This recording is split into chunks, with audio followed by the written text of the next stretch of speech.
अब अगर हम पेशेंट प्रेपरेशन की बात करें, ठीक है, पेशेंट प्रेपरेशन, ठीक है, तो पेशेंट प्रेपरेशन में फ़र्स्ट ऑफ ऑल आपकी बुक में जो लिखा है NBM, NBM एक मेडिकल इंस्ट्रक्शन है जो पेशेंट को दी जाती है कि जब आपने प्रोसीजर के दिन आना है तो आपने नथिंग बाय माउथ करना है। मतलब कि NBM का मतलब है नथिंग बाय माउथ, ठीक है, मतलब आपने मिड नाइट से जो है फास्टिंग पे रहना है। इसका सिंपली मतलब है कि फास्टिंग पे जो है आपने रहना है, ठीक है। तो एक तो पेशेंट को ये इंस्ट्रक्शन आपने देनी है। सेकंड नंबर जो आप पेशेंट को कहते हो कि आप कहीं एंटी पास्मोडिक ड्रग्स तो नहीं ले रहे, ठीक है, एंटी पास्मोडिक ड्रग्स, ठीक है। अगर ये वाली मेडिसिन पेशेंट यूज़ कर रहा है, ठीक है, देन आपने 24 hour prior to the examination या 1 day prior to the examination वो स्टॉप करनी है, ठीक है। अब एंटीपास्मोडिक ड्रग को क्यों हम स्टॉप करते हैं? वैसे अगर हम देखें तो एंटीपास्मोडिक ड्रग्स हम मसल क्रैम्प्स के लिए यूज़ करते हैं, मसल क्रैम्प्स के लिए यूज़ करते हैं, स्पाज्म के लिए यूज़ करते हैं, या कोई डिस्कम्फर्ट या पेन अगर हमारे पास बेली एरिया में हो रहा है उसके लिए हम एंटीपास्मोडिक ड्रग्स यूज़ करते हैं, ठीक है। वो क्या करता है, ये वाले ड्रग्स हमारे पास करते हैं कि जो इंटेस्टाइनल मोटिलिटी है ना, इंटेस्टाइनल मोटिलिटी, इसको स्लो कर देते हैं, मतलब कि मसल्स को रिलैक्स कर देते हैं। अब हम चाहते हैं कि जब हम स्मॉल बाउल इनेमा का प्रोसीजर करते हैं तो उस टाइम पे हमें मोटिलिटी ज़्यादा चाहिए ताकि हमारे पास कॉन्ट्रास्ट अच्छे से फ्लो कर सके, ठीक है, एंड इमेजेस हम जो है वो अच्छे से एक्वायर कर सके, ठीक है। तो एंटीपास्मोडिक ड्रग को हम स्टॉप करते हैं ताकि मोटिलिटी हमारे पास जो है वो इंक्रीज हो सके, ठीक है। थर्ड नंबर जो पेशेंट प्रेपरेशन है, आप टेट्राकेन लॉजेंज जो है ना वो एक जेल के फॉर्म में आपके पास आती है, वो आप थ्रोट की रीजन पे पेशेंट को जो है वो लगाते हो। इससे क्या होता है कि नम्बनेस ऑफ थ्रोट होती है, ठीक है, थ्रोट आपके पास नंब हो जाता है। जो जब आप एनजी ट्यूब जो है ना, नेजोगैस्ट्रिक ट्यूब को जब आप नेजल राउट के ज़रिए आप पेशेंट को जो है वो इंसर्ट करते हो, देन पेशेंट को कोई पेन वगैरह फील नहीं होगा, ठीक है। अगर हम टेक्निक की बात करें तो ये आपके पास थे पेशेंट प्रेपरेशन, ठीक है। अब आते हैं टेक्निक पे, ठीक है। अगर हम टेक्निक की बात करें तो फर्स्ट ऑफ ऑल टेक्निक में फर्स्ट स्टेप आपके पास है स्टेप 1। अगर आप बोलें तो पेशेंट को क्या करते हो, पेशेंट को आप जो है वो सीटेड करते हो, ठीक है, एक्सरे टेबल पे, ठीक है, जो एक्सरे टेबल है ना उस पे आप पेशेंट को सीटेड करते हो। देन आप उनके फेरेनिक्स एरिया को क्या करते हो, फेरेनिक्स एरिया को एनेस्थेसाइज कर देते हो, एनेस्थेसाइज्ड, ठीक है। एनेस्थेसाइज्ड मतलब उसको जो है ना नर्व फ्री कर देते हो, उसको नमनेस क्रिएट कर लेते हो। अब ये क्यों करते हो आप, इस वजह से कि जब आप ट्यूब इंसर्ट कर रहे हो पेशेंट को तो वो कोई डिस्कम्फर्ट या पेन आपके पास क्रिएट ना करे, ठीक है। अब एनेस्थीसिया आप किस चीज़ के ज़रिए देते हो, एक आप लिक्विड यूज़ कर सकते हो स्प्रे के ज़रिए, ठीक है। एक स्प्रे आता है आपके पास जिसको हम कहते हैं लिडोकेन स्प्रे, वो पेशेंट को आप करवा सकते हो कि उसका जो फेरेनिक्स एरिया है वो एनेस्थेसाइज हो जाए, ठीक है।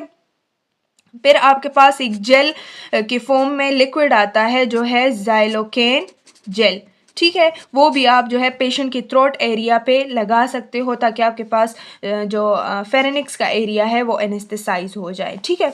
देन आप क्या करते हो, ट्यूब को जो आपके पास एनजी ट्यूब है ना, एनजी ट्यूब, उसको आप इंसर्ट करते हो, ठीक है, इंसर्ट करते हो। और आपके पास कौन कौन सी ट्यूब्स है, मैंने इससे पहले कंस्ट्रक्शन में बता दिया था कि एक आपके पास है सिल्क ट्यूब और एक आपके पास है बिलबव ट्यूब, ठीक है, बिलबव डॉटर ट्यूब। अब जब सिल्क ट्यूब आप इंसर्ट करते हो ना नेजल के थ्रू, ठीक है, तो उस सिल्क ट्यूब के साथ साथ आप जो है गाइड वायर को भी लेके जाते हो, ठीक है, गाइड वायर भी आपके पास ट्यूब के साथ साथ आप पेशेंट को इंसर्ट करते हो और स्टमक तक लेके जाते हो, ठीक है, फर्स्ट स्टेप में। लेकिन जो बिलबव डॉटर ट्यूब है ना, आप पहले ट्यूब को इंसर्ट करते हो, ठीक है। फर्स्ट स्टेप इसमें ये होता है कि आप ट्यूब को नेजल के जरिए, नेजल राउट के जरिए क्या करते हो, इंस्टॉल्ड करते हो या इंसर्ट करते हो, ठीक है। जब ट्यूब आपके पास स्टमक तक पहुंच जाए, ठीक है, देन सेकंड स्टेप में आप क्या करते हो, गाइड वायर को इंसर्ट करते हो, ठीक है, गाइड वायर को इंसर्ट करते हो। अब सेकंड स्टेप में अगर आप देखें, ये सर आपके पास स्टेप फर्स्ट हो गया कि पेशेंट को आपने टेबल पे जो है वो बिठाना है, उसको रिलैक्स करना है, एनेस्थेसाइज करना है, उसके फेरेनिक्स को फिर GNG ट्यूब को जो है वो इंसर्ट करना है, ठीक है। अगर आप बोलें स्टेप 2 की बात करें, ठीक है, स्टेप 2 में आप क्या कहते हो, पेशेंट को कहते हो कि अपना जो नेक का एरिया है वो थोड़ा सा फ्लेक्स्ड करें, ठीक है। जब नेक वो फ्लेक्स्ड कर लेता है देन आप कहते हो कि आप जो है ना ट्यूब को स्वोलो करें, ठीक है, खुद थोड़ी सी कोशिश करें तो वो ट्यूब जो है वो फेरेनिक्स के एरिया तक पहुंच जाता है, ठीक है। नोज से आपके पास नेक की एरिया तक पहुंच जाता है और नेक में आपके पास क्या है, फेरेनिक्स, ठीक है, फेरेनिक्स के एरिया तक पहुंच जाता है। उसके बाद आपके पास वो जाता है टू द गैस्ट्रिक रीजन, ठीक है, स्टमक की रीजन तक वो पहुंच जाता है। अब थर्ड स्टेप में क्या करना है, थर्ड स्टेप में यही गैस्ट्रिक रीजन से, फॉर एग्जांपल ये आपके पास है स्टमक का एरिया, गैस्ट्रिक रीजन, और ये पाइलोरस है, एंड देन आपके पास क्या हो जाता है, ड्यूडेनम जो है का एरिया स्टार्ट हो जाता है स्मॉल इंटेस्टाइन का। अब फॉर एग्जांपल आपके पास ट्यूब स्टमक के टिप तक आ गया है। अब इस ट्यूब को हमने लेके जाना है टू द पाइलोरस एरिया, ठीक है, पाइलोरस के एरिया तक हमने ये ट्यूब लेके जाना है। कौन सा ट्यूब, जो हमारे पास NG ट्यूब हमने इंसर्ट किया है, ठीक है। तो अब ये पाइलोरस तक जाएगा या पाइलोरस से हमारे पास ड्यूडेनम तक, ठीक है, ड्यूडेनम के एरिया तक हमने लेके जाना है फ्रॉम द स्टमक। अब इसके लिए हम कुछ एक्शंस अप्लाई करते हैं, ठीक है, कुछ एक्शंस करते हैं, कुछ प्लानिंग्स वगैरह करते हैं, ठीक है। क्यों करते हैं, to achieve a successful technique. और यहाँ पे एक टेक्निक हमारे पास क्या है कि ये ट्यूब जो है ना, ट्यूब ये स्टमक से हमारे पास पहुंच जाए टू द ड्यूडेनल एरिया, ठीक है, ड्यूडेनल एरिया तक हमारे पास यहाँ से यहाँ तक पहुंच जाए, ठीक है। तो ये तो खुद नहीं हो सकता, इसके लिए हम कुछ टेक्निक्स अप्लाई करते हैं, ठीक है।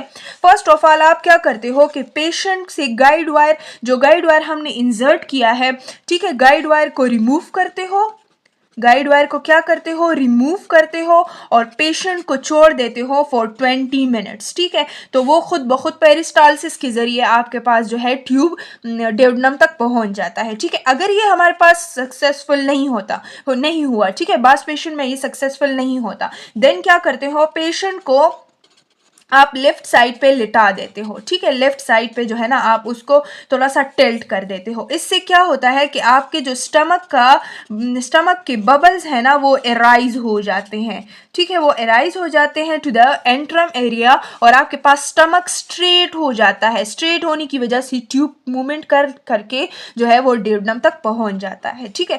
थर्ड नंबर जो आप टेक्निक अप्लाई करते हो, आप रोटेशन देते हो खुद बाहर से। टेक्नोलॉजिस्ट रोटेशन देगा, वो भी कौन सी रोटेशन, क्लॉकवाइज रोटेशन जो है वो टेक्नोलॉजिस्ट अप्लाई करेगा। उस रोटेशन की वजह से ट्यूब में भी कि वो पहुंच जाए from the stomach area to the duodenal area, ठीक है। फोर्थ नंबर और इंपॉर्टेंट स्टेप जो आपके पास है, पेशेंट खुद प्रेशर अप्लाई करेगा, ठीक है। पेशेंट के साथ आप क्या करते हो, पेशेंट को सेट डाउन करते हो, सुपाइन पोजीशन से वापस इरेक्ट पोजीशन पे लेके आते हो या सिट डाउन करते हो, ठीक है, टेबल पे बिठाते हो, ठीक है।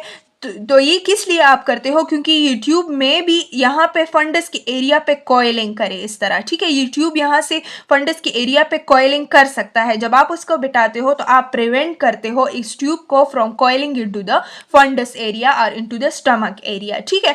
तो खुद पेशेंट अगर प्रेशर अप्लाई करे, अगर पेशेंट की इतनी पावर हो, इतनी टेंडेंसी हो कि वो आपके पास जो है ट्यूब को जोर दे सकता है, तो वो स्टमक से ड्यूडेनल एरिया तक पहुंच सकता है, ठीक है। फिफ्थ नंबर जो आपके पास है, आप मेटाक्लोप्रोमाइड देते हो, ठीक है, मेटाक्लोप्रोमाइड। अब मेटाक्लोप्रोमाइड से क्या होता है, मैंने पहले भी बताया था कि ये आपके पास मसल रिलैक्सेंट है, पेरिस्टालसिस को जो है वो इंक्रीज करता है, ठीक है, गैस्ट्रिक इम्पटिंग करता है, ठीक है, गैस्ट्रिक इम्पटिंग करता है आपके पास, ठीक है। तो जब ये हमारे पास पेरिस्टालसिस ज़्यादा होंगी, पेरिस्टालसिस जितनी आपके पास इंक्रीज होंगी, उतना ये ट्यूब तेज़ी से आपके पास पहुंचेगा from the gastric area to the duodenal area, ठीक है। एंड आपके पास जो 6 नंबर आप टेक्निक अप्लाई करते हो, इपीगैस्ट्रिक एरिया पे खुद प्रेशर अप्लाई करते हो, ठीक है, पेशेंट के एपिगैस्ट्रिक एरिया पे आप क्या करते हो, प्रेशर अप्लाई करते हो, ठीक है। तो आपके पास ट्यूब पहुंच जाता है गैस्ट्रिक एरिया से टू द पाइलोरस रीजन या ड्यूडेनल एरिया, ठीक है। एंड लास्ट जो आप 7 नंबर पे टेक्निक अप्लाई करते हो, आप कॉन्ट्रास्ट को फोर्सफुली जो है वो इंसर्ट करते हो, ठीक है। कॉन्ट्रास्ट को फोर्सफुली जो है वो इंजेक्ट करते हो टू द पेशेंट। तो वो कॉन्ट्रास्ट जो है यहाँ ट्यूब में मूवमेंट कर रहा है, तो वो जल्दी से आपके पास ट्यूब को लेके आता है from the gastric area to the duodenum area, ठीक है। तो ये 7 टेक्निक्स थे जो आप अप्लाई करते हो कि आपके पास ट्यूब जो है गैस्ट्रिक रीजन से ड्यूडेनल एरिया की तरफ आ जाए, ठीक है। अब स्टेप नंबर 4 पे अगर आप आ जाएं, स्टेप नंबर 4, ठीक है। तो अब जब पाइलोरस पे आपके पास आप इमेजेस लेते हो और इमेज में आपके पास दिखता है कि ठीक है आपके पास ट्यूब जो है वो पहुंच गया है टू द पाइलोरस एरिया, ठीक है। देन आप देखते हो कि वो ड्यूडेनम एरिया तक जो है वो पहुंच गया है। ड्यूडेनम से आपके पास आता है टू द ड्यूडेनो जिजिनल फ्लेक्सर, ठीक है। और यहाँ तक आप क्यों लेके आते हो, आप ड्यूडेनम पे क्यों स्टॉप नहीं करते, आप जिजिनल फ्लेक्सर पे इसलिए लेके आते हो ताकि आपके पास reflux back of contrast prevent हो जाए, ठीक है। मे भी ऐसा हो सकता है कि अगर आप ड्यूडेनल पे ट्यूब को स्टॉप करते हो, कॉन्ट्रास्ट इंजेक्ट करते हो, तो आपके पास स्टमक के एरिया तक कॉन्ट्रास्ट जा सकता है, इसीलिए आप फ्लेक्सर तक लेके आते हो, ठीक है। अब स्टेप 5 में आप देखते हो इमेजेस में कि आपके पास जिजिनम के एरिया तक आपके पास ट्यूब पहुंच गया है, ठीक है। ट्यूब इंसर्ट हो गया है। अब इसी ट्यूब में आप क्या करते हो, कॉन्ट्रास्ट इंजेक्ट करते हो ट्यूब में, ठीक है। अब कॉन्ट्रास्ट का अपना एक इंजेक्शन का, इन्फ्यूजन का अपना एक तरीका होता है, ठीक है। फर्स्ट ऑफ ऑल अगर आपके पास नॉर्मल कंडीशन में आप क्या करते हो, 50 ml पर मिनट आप कॉन्ट्रास्ट लेते हो, ठीक है। एंड आप साथ साथ में स्क्रीनिंग भी करते हो।